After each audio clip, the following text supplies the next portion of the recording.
Shalom a todo o povo de Deus. Mais uma vez, nosso muito obrigado a todos os irmãos que têm nos acompanhado de Cabinda ao Cunene a partir das nossas redes sociais, nosso canal principal, YouTube, Igreja Graça Divina TV, o nosso Facebook e o nosso TikTok também. Muito obrigado a todos os irmãos que esperaram pacientemente no momento da nossa emissão em duas línguas, com o profeta Bem-vindo Jimmy e a nossa mamã em língua lingala. Vamos questionar o profeta Bem-vindo Jimmy, que acabou de nos dar então nosso ensinamento acerca dos quintos termos poderosos ou palavras poderosas. E o nosso subtema é acerca do fogo. Shalom, profeta Bem-vindo Jimmy. Shalom, irmã Teresa. Shalom, Mamadou. O profeta Bem-vindo Jimmy, que durante a semana, na sexta-feira, começou um ensinamento muito forte acerca do telecomando que tem comandado a vida de muita gente. O profeta Bem-vindo que explicou acerca de 5 botões, esses botões que têm controlado a vida de muita gente. O profeta também deu exemplo de muita gente aqui que tem orado no Ministério da Graça Divina, que encontra-se nessa situação. Tem o botão de stop, botão de pausa, botão de lentidão, botão de retroceder e botão da restauração. Profeta, é possível na vida de uma pessoa existir pelo menos 2 botões desse que o profeta nos ensinou? Obrigado pela questão acerca do telecomando. Se conta no mundo espiritual das trevas. Esse telecomando tem 5 botões, mas o último botão é o botão de restauração. O diabo nunca vai restaurar a vida de pessoa, nunca é impossível, nunca. Aquele botão não usa aquele botão, ali usa só 4 botões. Agora, acerca do 4 botões, cada botão tem função dele na vida de pessoa. Ali naquele sala tem muito televisão grande. Ali naquela televisão, ali costuma controlar destino de pessoa. Até pessoa ainda não casou, mas já controla o destino dela. Pessoa ainda não fez filho, mas está controlando já o destino daquela mulher, destino daquele homem. Porque destino é uma história real na vida de pessoa. Diabo não gosta da pessoa para ter boa vida, boa história. Diabo gosta da pessoa tem que sofrer, tem que passar mal, a pessoa tem que chorar. Agora, segundo o plano de Jeremias 29:11, que Deus tem um plano de sucesso da vitória na nossa vida. Agora, o diabo, ele mudou aquele plano que a pessoa tem que chorar, tem que sofrer. Por isso, naquela sala, tem várias televisões ali, mas tem demônio. Ele controla a vida do humano aqui na terra. Ele controla até a vida do pastor, das igrejas, do intercessor. Ele controla. Agora, aquele 4 botões, vai para as pessoas que têm destino da glória. Não é destino da brincadeira, não. Porque a pessoa pode ter 10 filhos, 8, mas cada filho tem destino dele. Todos não são destinos iguais. A pessoa que tem destino que para ser cabeça, líder, para levantar a família, é aquilo que vai controlar a vida dele ali. Ele vai controlar a vida dele a partir dali. Porque ele não pode entrar no destino dele. Ele vai usar botão. Aquele botão é difícil só para ter 2 botões, não. Só um botão cada situação. Porque cada situação representa também o botão dele. tem pessoa, ele casou. Só quando casou, ali vai usar botão de pausa. Vai parar a vida dele. Ele casou, mas ele vai sofrer na casa do marido. Ele casou, mas ele não vai ter filho. Ele casou, mas ele vai começar a dormir com fome. Que vai pausar naquele botão para mandar parar a pessoa. Outro botão é o botão do que? Do stop. Aquele aí mesmo é terrível. Botão do stop significa que ali naquele mundo você já está parado. Mas aqui no mundo você está a andar, está a conversar, está a comer, mas a sua vida nunca vai viver a mão de Deus, porque você está a viver mais numa vida de pessoas já passou. Para ti, você está esperando a morte. Tudo você vai fazer nunca vai dar certo, porque ali está no stop. Tudo já está parado. Dinheiro parou, casamento, tudo na sua vida já parou. Por isso, diabo, ele não gosta bem de um cristão. Muito cristão está a sofrer, está a condenar a família. Mas a realidade também começou ali. Por isso ele explicou essa realidade. Cada um tem que levantar, tem que orar para destruir, para queimar aquele comando, para queimar aquele sala, que é tudo televisão gigante. Tem que ser queimado por fogo. Quando vai ser queimado é aonde que na sua vida você vai declarar a sua vida para entrar numa nova história. Porque ali não é altar da família, ali não é bruxo. Até bruxo da tua família, ele vai estar sob o controle. Aquele demônio está trabalhando ali. Tem vários demônios que estão trabalhando ali. Tá. Deus abençoe a mensagem dele. Merci, prophète Benvingu. Merci na bato nyonso oyo balandi kilti na biso. Tozolobela ndenge kilti na biso se déroulaki. Lelo mosali na Nzambe tozwaki temps mingi mpona prière. Mateya vraiment ezalaki mwa moke na deuxième velo. Toza na mosali na Nzambe prophète Benvingu Nshime. Bonsoir prophète. Bonsoir Mamadou Touba. Toza na journaliste na biso, journaliste Teresa. Bonsoir.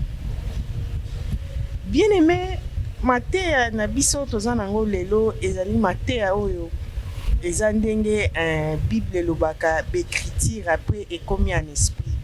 Toza mateya ya restauration. Restauration ezali définition ya restauration ezali eloko oyo déjà to mutu vie na ye ebebaki alingi abongisa vie na ye. Yango babengi restauration. Mais mutu po bongisa vie na ye wana il faut bongisa yango na kati na Christ. Obongisa yango te neti babongisaka réparation ya bamontre ya banini non. Ebimiseli biso prière ya restauration. Prière ya restauration ezali prière moko oyo ezali na activation ya pouvoir to puissance oyo ezotambola na surnaturel. Nde ba prière wana eza makasi mosali na Nzambe nde asali ba révélation wana yango ebimiseli biso ba télécommande ba nini boko yoka mosali na Nzambe ako expliquer biso nini oyo eza na kati ya ba télécommande nini oyo babengi restauration po ekoti lisusu na makila ya Christ ba Saint-Esprit nyonso wana eza mateya moko eza vraiment éducatif eza makasi po mutu nyonso na vie na ye alinga vie na ye ebonga mingi tozali kokanisa soki oza na mbongo oza na ndaku oza na biloko nyonso oza na mwasi na ndaku oza na bana olobi ke yo oza bien nzoka vie na yo na kati na Christ so Christ aza na kati te ozo vivre dans le néant. toyoka mosali na nzambe akoexplike biso na profondeur. Prophète, question liboso ezali boye. Opesi biso mateya oyo ya restauration, eza mateya moko elongwe na lettre ekomi na en esprit. Mutu azosambela makasi ye nde vi na ye ezozala restauré. Tomoni ba témoignage oyo tozalaki nango osambeleli ser na biso azwi mobali mwana ya ser na biso ser Lina azwi mobali ya awuti libanda aye a restaurer vie ya ser, a restaurer vie ya famille wana. Expliquer peuple de Dieu nini oyo yo okotaka na ba dimension ya makasi pour ba prière nyonso elongwaka na lettre ekomi en esprit. Pour restauration ezoloko mo makasi pour église eza bouger. Mutu moko te alingi atikala nsima. Il faut toloba oyo ezolekana na kati na église. Ça va, merci na question sur la prière autour de ça là. Si restauration nzambe azwaka lokumu parce que azali nzambe aotikala nzambe. Bible elobi na mokanda ya Joël chapitre 2 verset 25 à 28 ezolobi ke nzambe azoloba na monoko ya prophète Joël na koremplace baane nyonso oyo basotorel bagazelle badevoraki babebisaki bozwi na bino ngai nzambe na koremplace yango. Donc restauration ezali maloba ya nzambe kati na peuple na ye. Lelo yo vie spirituelle nayebi te bato bakanisaka onde bandoki baza makasi banganga Satan aza makasi mpona moto aganye vi azwa mbongo abonga na vie fasimbaka akisi. Bandeko boza na conviction wana bokutana na nzambe ya solo te. Premièrement bozosambela nzambe na bavantille. Donc boza ba chrétien non engagé. Tozali serviteur non engagé. Histoire neti ya famille oyo na sambelaki. Eza famille te mutu asengenga prière non. Ya famille te. Ndeka ke bapesa ngai ba collecte ya ona na senga ka swati maki miliki sikina mela pona ona mela kapona musana sala ka kuganga pona tolo. Mama wana pesa asume plateau maki apesa taliboye abita ikara. Apia susu apia susu apia 3 fois. Ndena binga ki yaka. Nde prière si na mbabango. Ona na mwana nga mona na yate. Ya na binga mwana na ye. Na ebe pete mwana ye. Abi mwana yaka. Vino ezabo nzamba nga tombo mama be mwana nga. Na eba ite mwana ye. Bisi mwana prophétie.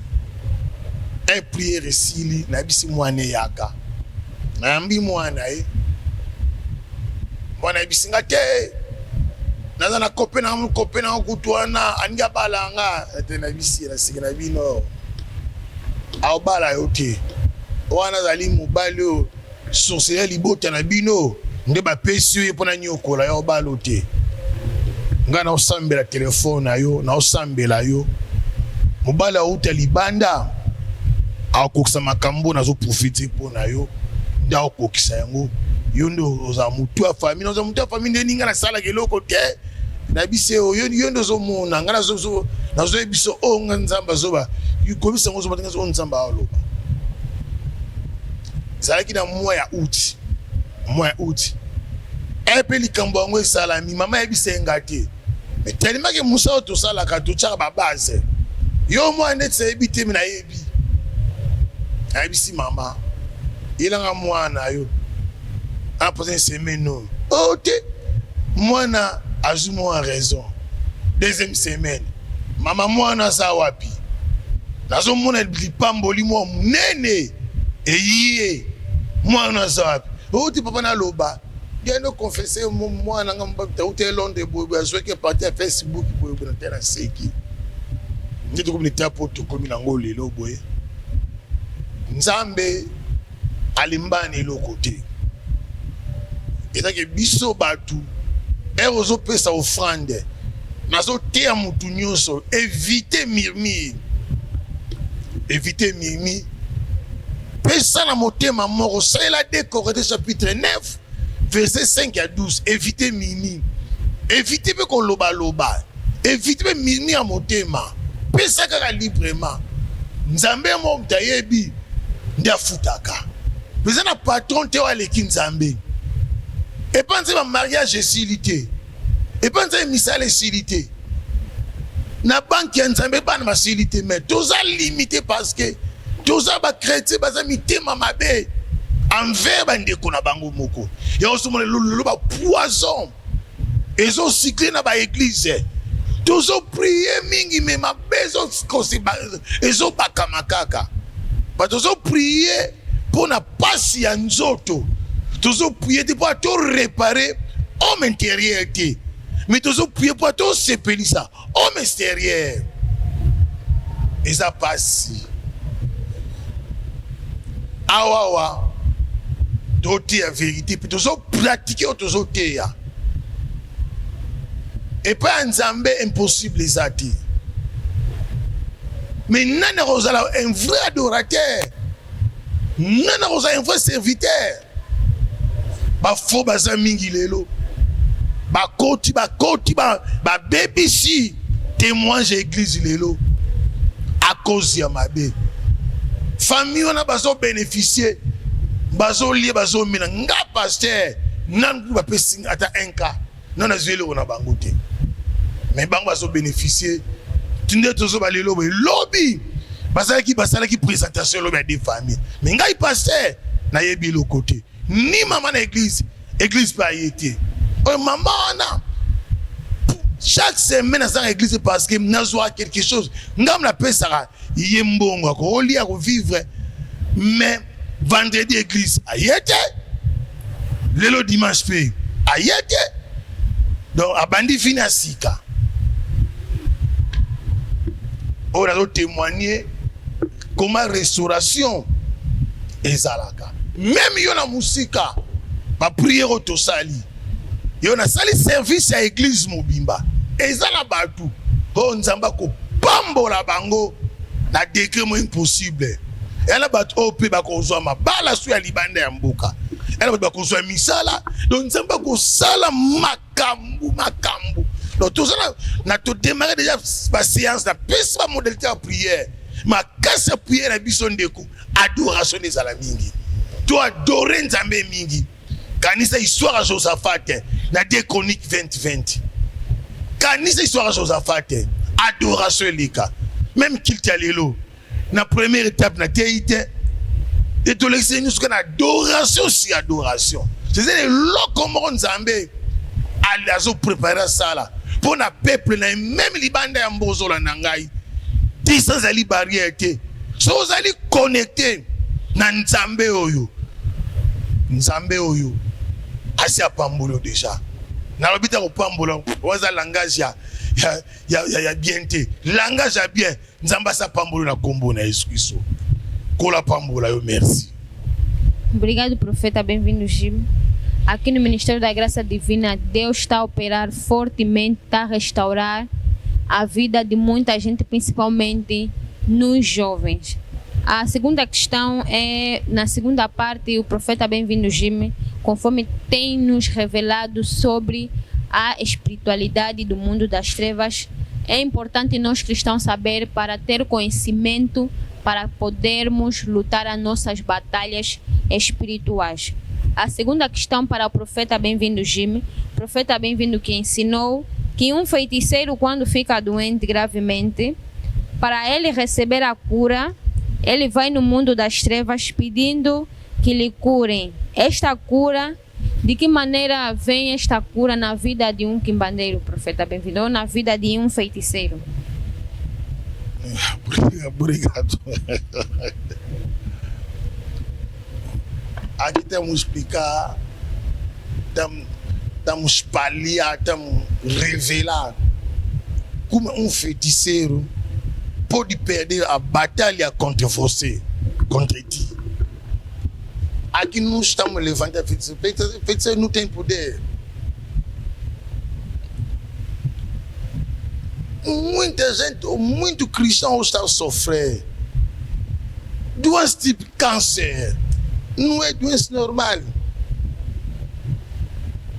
SIDA. Muito cristão está a sofrer. Acerca do que? Do diabetes. Um feiticeiro, um bruxo, ele apanhou mesmo câncer. Ele foi no hospital e disse que você tem câncer. Câncer, esse câncer, a pessoa não vai viver mais. Ele foi no reunião dele no mundo das trevas. Ele explicou: eu estou a sofrer, eu tenho câncer, tenho assim. Essas duas pessoas nunca vão viver. Eu pedi que como é você curado acerca dessa doença. Agora, bruxo engajado de uma reunião, ele vai dizer, na sua família, verifica quem tem boa estrela. Por aquele feiticeiro, ele é homem, pode ser mulher. Ele vai olhar, minha irmã, meu irmão tem uma estrela forte. Ele vai se tornar mulher, o homem da noite daquela pessoa. Ele vai fazer relação sexual de noite com ele. A partir daquele contato é aonde que ele vai transmitir doença. Ele tinha fisicamente, ele vai transmitir no outro. Então, ele vai pegar estado de saúde do outro, ele vai receber, ele vai trocar. Então, fisicamente aquela pessoa não tinha doença, mas fiz uma relação sexual de noite.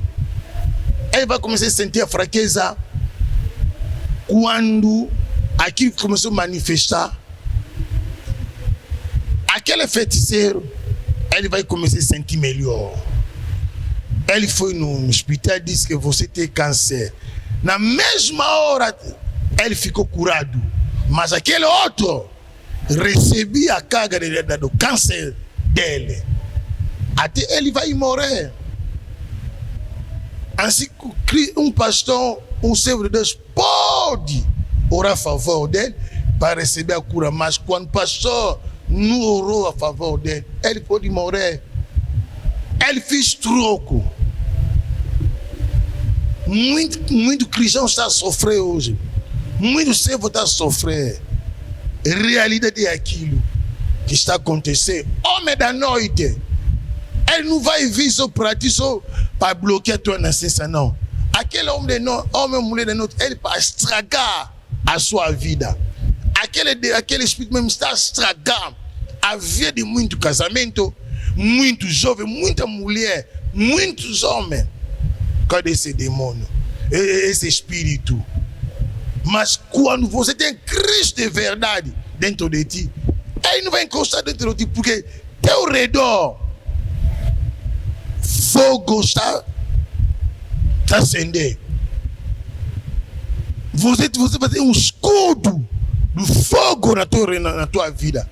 Ele vai vir como? Ele vai ser queimado. Ele vem aonde que? Ele vem, aqui tem uma porta da entrada. Eu vou entrar para operar. Por isso eu explico aquilo.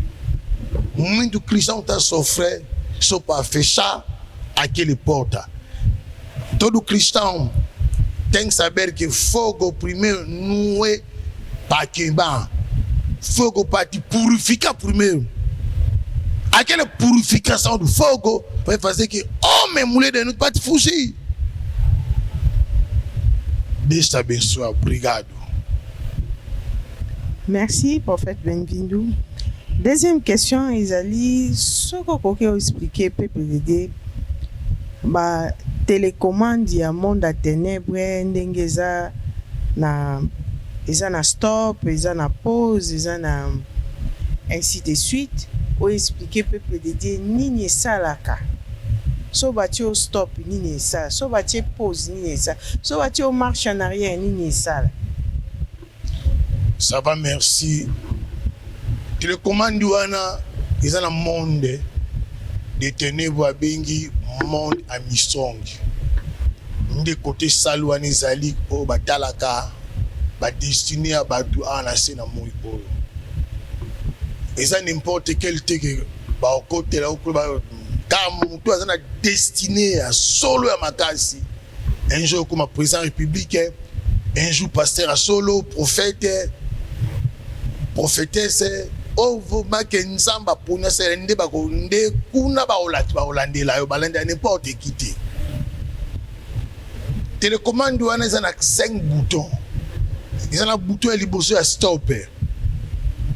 Na pesa exemple moko boy na année 2000 na tela film ya Matrice. Bakanisi ke film Matrice wana okende bazo révéler kindoki o ele kaka na monde des ténèbres. Bazo talisa moki botande basala rabino. Botande banyokola rabino. Botala bozo mona. Le film ya Matrice eza ndenge batiaka pose bazo sifia mutu sima ba stopeye de nyonso elekaka na monde spirituel basaki na film ya Matrice.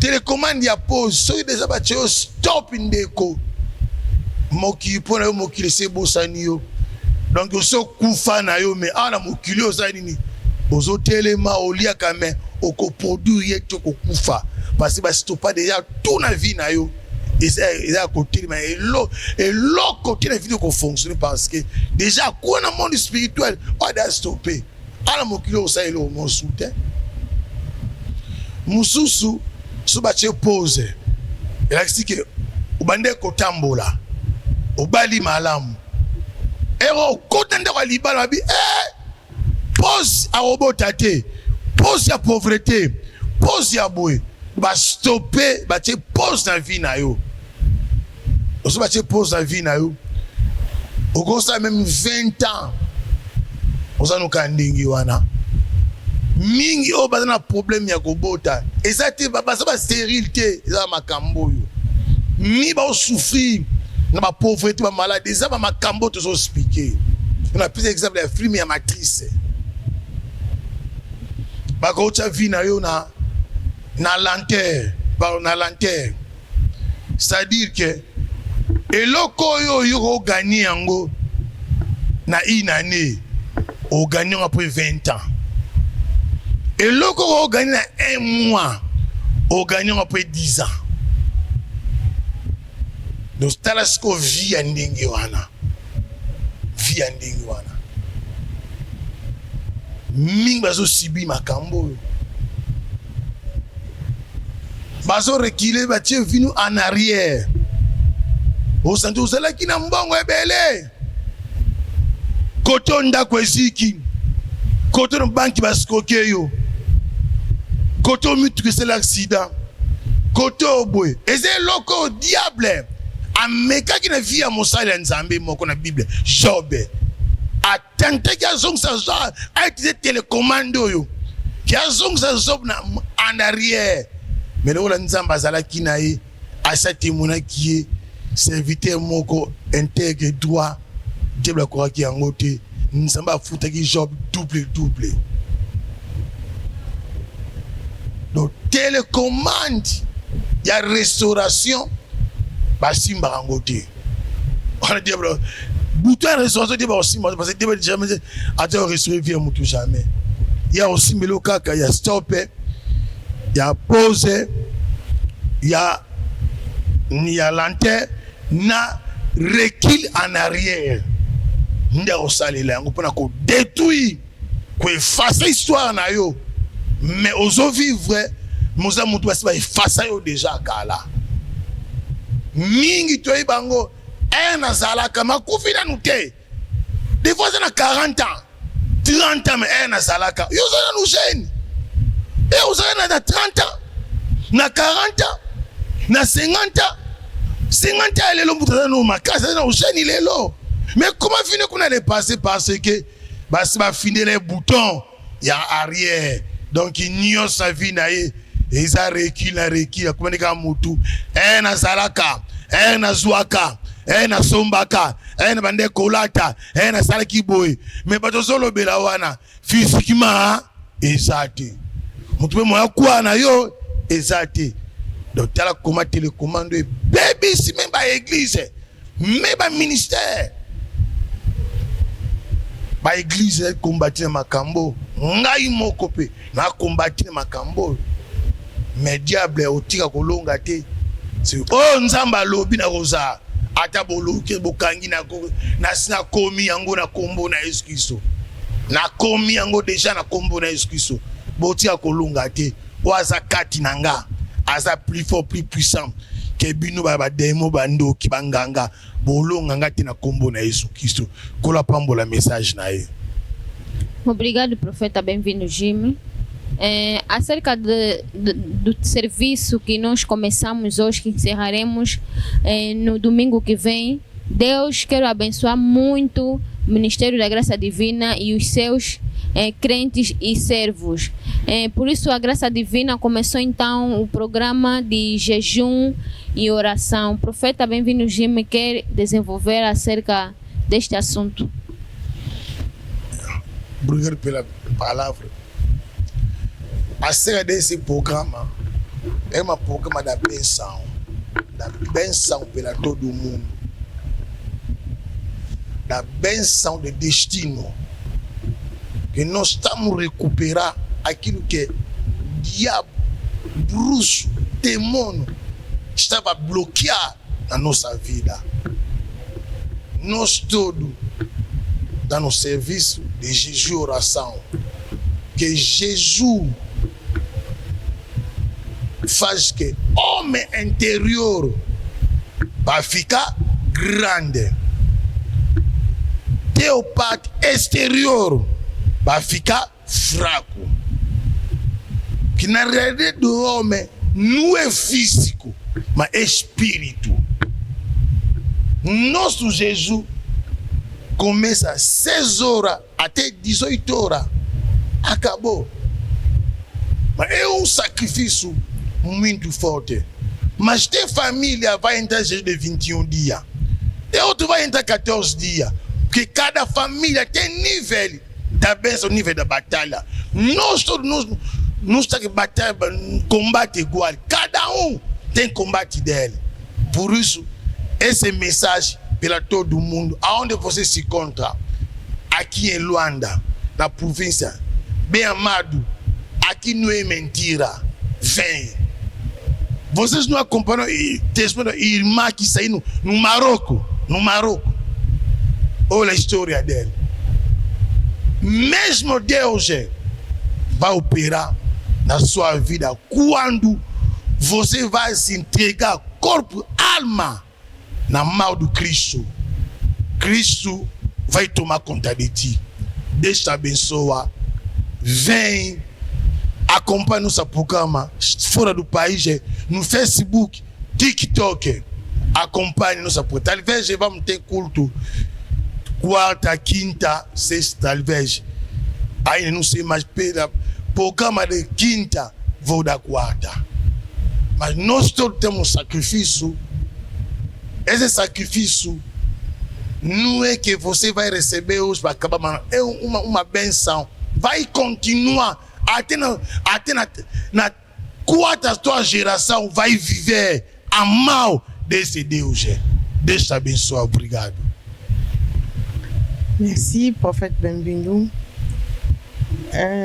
Lobani Yasuka, on expliquer peuple de Dieu pour la prière au petit programme.